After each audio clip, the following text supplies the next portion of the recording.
আসসালামু আলাইকুম ওরহমতুল্লাহ। ইউনুসের বিস্ময় ভালো একজন ছিল বাংলাদেশ ইনভেস্টমেন্ট ডেভেলপমেন্ট অথরিটির আশিক চৌধুরী। বাংলাদেশ বিনিয়োগের বন্যায় ভেসে যাচ্ছে, নানা রকমের খবর আসছিল, অথচ আজকে কালের কণ্ঠ নিউজ করেছে গাজীপুরে এবং সাভারে বন্ধ ৩২৭ কারখানা, কর্মহীন ১.৫ লক্ষাধিক শ্রমিক। গত ১৩ বছরে বাংলাদেশ থেকে বিদেশি বিনিয়োগ চলে গেছে ৭০ ভাগ। ইউনুস রোহিঙ্গা সমস্যার সমাধান করার কথা ছিল ঈদের আগে আগে। ১.৫ বছর চলে গেছে, ঈদ একটা গিয়ে আরেকটা হয়ে গেছে, একজনও রোহিঙ্গা বাংলাদেশ থেকে যায়নি, বরং ৩ লাখ ৪ লাখ এক্সট্রা রোহিঙ্গা বাংলাদেশে এসে জমা হয়েছে, এমন একটা নিউজ আমরা দেখেছিলাম। ইউনুস কি করেছে? নিজের ট্যাক্স মওকুফ করে নিয়েছে, গ্রামীণের ট্যাক্স মওকুফ করে নিয়েছে, বাংলাদেশের সরকারি কর্মকর্তা কর্মচারীদের মধ্যে একটা পে স্কেল দিয়েছে, আদম ব্যাপারের লাইসেন্স নিয়েছে। সুতরাং আমরা দেখতে পাই যে সে আসলে যেটা করেছে নিজের আখের গোলা গুছিয়েছে। নিজের যেহেতু আখের গুছিয়েছে, তার দলবলের আখের গুছিয়েছে, এখন সরকারি কর্মকর্তা কর্মচারী যারা তার আশেপাশে থাকে তাদেরকে কিছু দিতে হবে, সেজন্য সে কি করেছে? সে সরকারি কর্মকর্তা কর্মচারীদের বেতনটা দ্বিগুণ করে দিয়েছে।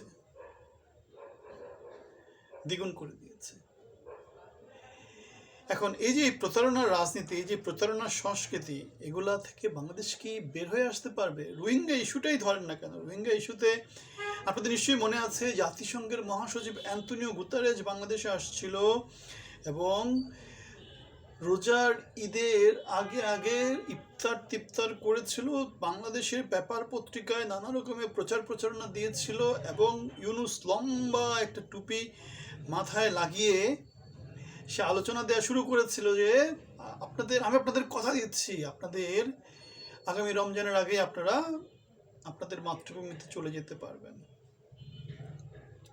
এদিকে আশিক চৌধুরী নতুন একটা বাণী দিয়েছে, যেখানে বাংলাদেশে ৭০% বিদেশি বিনিয়োগ নেয়। বাংলাদেশে ৩২৭টা গার্মেন্টস কারখানা সাভার এবং আশুলিয়াতে বন্ধ হয়ে গেছে। তাহলে বাংলাদেশের কারখানাগুলো কোথায় আছে? বাংলাদেশের শিপমেন্টের চট্টগ্রাম বন্দরে যেটা দেখা দিয়েছে বিশাল রকম জটিলতা, আগামী 5 দিন নাকি কি একটা অবরোধের নিউজ দেখলাম। সুতরাং আমরা দেখতে পাচ্ছি বাংলাদেশে যা চলছে, হরিলুট চলছে, লুটপাট চলছে।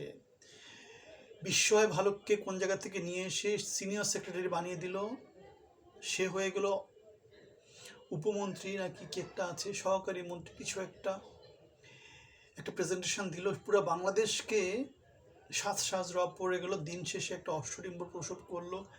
তারেক জিয়া সাথে মিটিং করে আসলো, বাংলাদেশের নানা জায়গাতে নানা আলোচনা হলো। ডক্টর মোহাম্মদ ইউনুস রোহিঙ্গাদেরকে বিদেশে পাঠিয়ে দিচ্ছে, তাদের দেশে পাঠিয়ে দিচ্ছে, যুদ্ধ শান্তি সবচেয়ে দ্বিতীয় নোবেল পুরস্কার পেয়ে যাচ্ছে, নানা রকমের আলোচনা আসলো। দিন শেষে দেখা গেল যে অশ্বডিম্ব। এখন আমাদের বিস্ময় ভালুক যে আশিক চৌধুরী, সে নতুন করে কি আলোচনা দিয়েছে? মিরেশ্বরায়ে ভারতীয় অর্থনৈতিক অঞ্চলের জায়গায় হবে সামরিক অর্থনৈতিক অঞ্চল। চাপাবাজি। আনন্দবাজার পত্রিকায় যেটা নিউজ এসেছে সেটা হচ্ছে বাংলাদেশে যে কোনো কিছু করতে হলে ভারতের সাথে বিএনপিকে সমঝোতায় আসতে হয়েছে এবং সেই সমঝোতা অনুসারে আওয়ামী লীগকে রাজনীতিতে ব্যাক করাতে হবে। বাংলাদেশে যে কোনো সামরিক কার্যক্রম ইন্ডিয়ার অনুমতি নিয়ে করতে হবে এবং ইসলামী শক্তিকে প্রচণ্ড রকম করে দমন করতে হবে। এই সামরিক অর্থনৈতিক অঞ্চল হওয়ার কথা সেটা 6 মাস আগের কাহিনী। নারায়ণগঞ্জে হওয়ার কথা ছিল অথবা কোন জায়গায় হওয়ার কথা ছিল, 2টো কারখানা করবে তুরস্কে, এখন পেঁচাল দিয়েছে সামরিক অর্থনৈতিক অঞ্চল।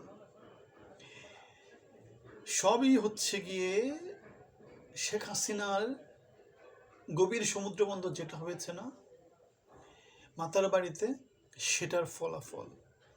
বাংলাদেশে যদি বিদেশি বিনিয়োগ আসেও গভীর সমুদ্র বন্দরের জন্য আসবে। বাংলাদেশে যদি উন্নত কিছু হয়ও অর্থনৈতিক অঞ্চলগুলোতে, সেটা গভীর সমুদ্র বন্দরের জন্য আসবে, সেটা হাসিনার কাজ দিয়ে আসবে। ইউনূসের কোনো কাজে কিছু হয়নি। ইউনূসের কাজে যেটা হয়েছে, 70% বিদেশি বিনিয়োগ কমেছে, বাংলাদেশের ব্যাংকগুলা 5টা ব্যাংকের দেউলিয়া হয়ে গেছে, বাংলাদেশের অর্থনীতিতে কোনো প্রাণচাঞ্চল্য নাই এবং লুটে পুটে খাওয়ার একটা চক্রান্ত শুরু হয়ে গেছে। সামনের বাংলাদেশের রাজনীতি যে অস্থিতিশীল পরিস্থিতি তৈরি হবে, সেটা ইউনূসের জন্য তৈরি হয়েছে। ইউনূস ইনক্লুসিভ আলোচনা করেনি, ইনক্লুসিভ নির্বাচন করেনি, ইউনূস ভাগ বাটোয়ারা করেছে। তোমাকে দিব, তোমাকে দিব না, তোমাকে দিব, তোমাকে দিব না, আমার ইচ্ছে মতো ভাগ বাটোয়ারা করবো, যেখানে কোনো সাম্যতা নাই, ন্যায় বিচার নাই, যেখানে কোনো আইন নীতি নৈতিকতার কোনো বালাই নাই। সে যেমন চোর, সে যেমন সুদখোর, সে যেমন মহাজন, তার কার্যক্রম হচ্ছে রক্তচোষা জোকের মতো মহাজন। ইস্যুময় রাজনীতিতে নতুন নতুন ইস্যু আসছে, তারেক রহমান ইস্যু দিচ্ছে, ফ্যামিলি কার্ড, হেলথ কার্ড, নানা কিছু দিচ্ছে, প্রতারণার রাজনীতি দিচ্ছে। যেমন করে ইউনূস প্রতারণার কী কী দিয়েছিল, রোহিঙ্গা নিয়ে রাজনীতি করেছিল, একটা প্রতারণা ছিল। বিনিয়োগ নিয়ে রাজনীতি করেছিল, সেটা একটা প্রতারণা ছিল। সংস্কার নীতি একটা রাজনীতি করেছিল, সেটাও প্রতারণা ছিল। নির্বাচনে কোনো সংস্কার দেখতে পান? কি সংস্কার দেখেছেন? ঋণ খেলাপি, ব্যাংক ডাকাত, ঋণগ্রস্ত লোকজন, তারা সংসদ সদস্য হচ্ছে, সংসদ কোটিপতিদের ক্লাব হচ্ছে, জনগণের কাছে কেউ যাচ্ছে না, নির্বাচনে কোনো নিরাপত্তা নাই। ওসমান হাদি মারা গেল, 24-এর আন্দোলনের যারা সামনের সারিতে ছিল তাদের কোনো মূল্যায়ন হচ্ছে না। সুতরাং ইউনূস প্রতারণা দিচ্ছে, তারেক জিয়ার প্রতারণার আশ্বাসগুলো দিয়ে দিচ্ছে। হেলথ কার্ড, ফ্যামিলি কার্ড, বেকার কার্ড, 1 কোটি লোকের কর্মসংস্থান, $1 ট্রিলিয়ন ইকোনমি, চোর বাটপার দিয়ে নতুন আরেকটা শাসনতন্ত্র তৈরি করার কথা বলছে। এখন এটা নিয়ে সমাজে নানা অঙ্গনে আলোচনা আছে। কেউ কেউ বলছে যে এখন প্রতারণা দিচ্ছে, যদি এগুলো ফলাতে না পারে তাহলে লোকজন সমালোচনা করবে। কিন্তু বাংলাদেশ তো ইস্যুময় জীবনের বাংলাদেশ। হাসিনা ইস্যুময় জীবন দিয়ে 17 বছর টেনেছে, 17 বছর টেনেছে। সেটা আমরা নিজেরাই বলতাম, বাংলাদেশের সমাজে সবাই বলতো যে একটার পর একটা ইস্যু আসতো, বাংলাদেশের লোকজন আজকের পরে কালকে কি নতুন ঘটনা আসবে সেটা নিয়ে চিন্তিত থাকতো। কালকের ঘটনা ভুলে যেত, নতুন ঘটনা পরশু আসতো, পরশুর ঘটনা ভুলে যেত, তারপরে তরশু নতুন ঘটনা আসতো। সুতরাং সরকারের ক্ষমতায় গেলে লুটপাট চক্র এভাবেই চলতে থাকবে। ইস্যুময় জীবনে, ইস্যুময় রাজনীতিতে বাংলাদেশের কোনো অগ্রগতি নাই, বাংলাদেশের কোনো, যেটাকে বলে উপরের দিকে যেটা আছে সবসময় পিছিয়ে যাওয়া, সবসময় পিছিয়ে যাওয়া। ইস্যুময় জীবন 20 কোটি জনগণকে লুটে পুটে খাওয়া রক্তচোষা জমিদার যোগগুলা বসে আছে। তারেক রহমান একটা কথা বলেছে, অতীত প্রমাণ করেছে একমাত্র বিএনপির পক্ষেই দুর্নীতি নিয়ন্ত্রণ করা সম্ভব।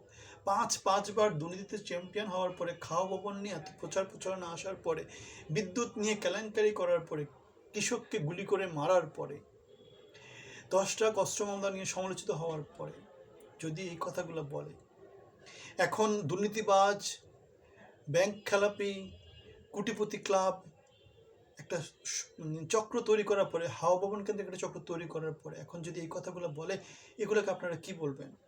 ইস্যুময় রাজনীতির, প্রতারণার রাজনীতির বাংলাদেশ।